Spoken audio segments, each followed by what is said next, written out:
Hello, YouTube. This is AugustusLarch.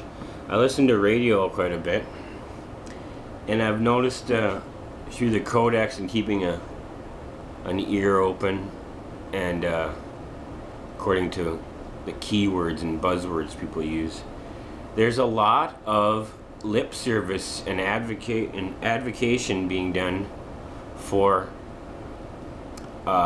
drug prohibition, supporting drug prohibition, because there's certain things lately that they're going to decriminalize certain substance abuse or substance crimes, and most of it is marijuana. And they also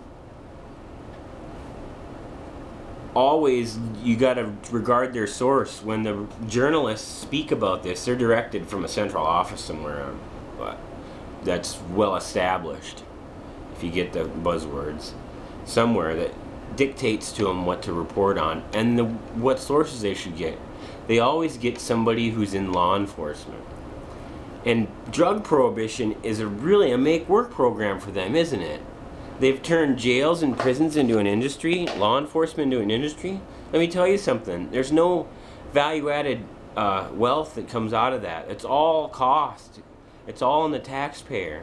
So you are funding some law enforcement person or some court system that's developing a tremendous budget and living off of fines and having a taste for working people and people that can't afford their legal defense.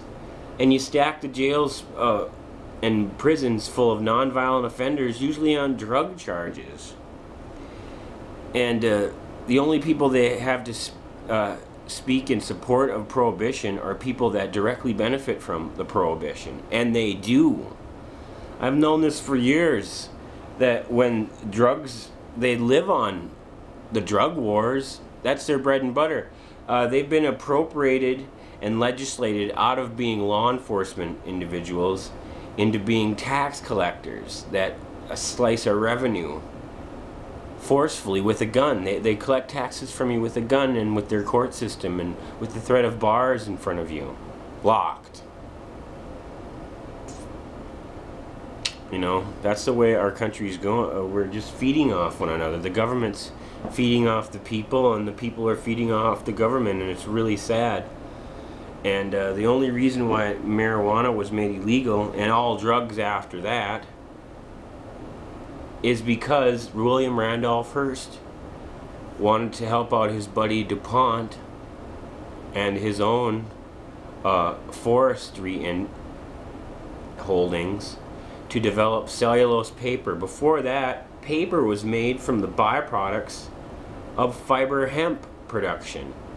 They made clothes, they made rope, tarpaulins, bunch of things out of hemp fiber, and the little ones that were too short to use, that was made into paper. And it takes 1 acre of hemp and to equal 18 acres of trees for the amount of paper you get out of it. That's horrible. And the trees don't come up every year. It takes them a while to grow to that height. And the whole pulp industry, all the stuff that's made out of pulp today, which the bulk of it being paper and plastics, like cellophane, is made out of wood. All that could be made out of hemp, and it was. But they couldn't allow an agrarian base in the economy to have a foothold now, could they? Now with these big tycoon power players out there in the world, like William Randolph Hearst, who scraped enough money together to buy these timber holdings and then wanted to exploit them for the maximum degree, so he hooks up with his chemical buddy DuPont. Let's develop how to make paper out of these trees. I know it's going to be expensive, but we'll just charge it off to the customer. Well, how are you going to compete with hemp? They use the trash out of their production to make paper. Oh, let me worry about that. I have newspapers. Let me sully the good name of hemp here. Let's get it all tied in with Mexicans and African blacks and rape and crime. Let's try to get it all together. I'll have my publishers work and my journalists work on that.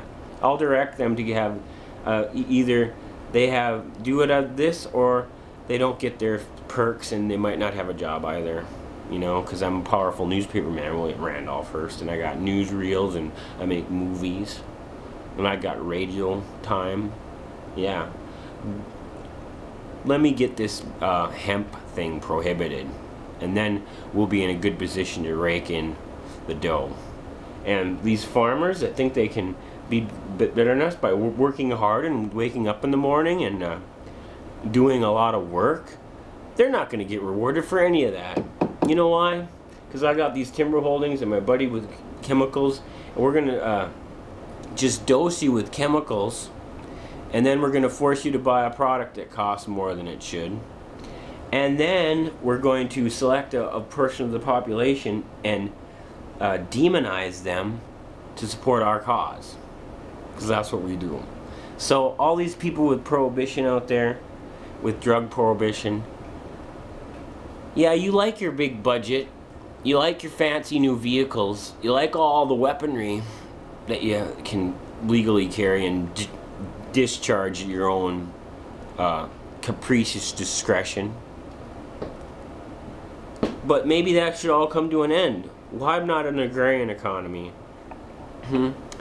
And let's not make the downtrodden even more downtrodden by witch hunting them through these predatory drug laws.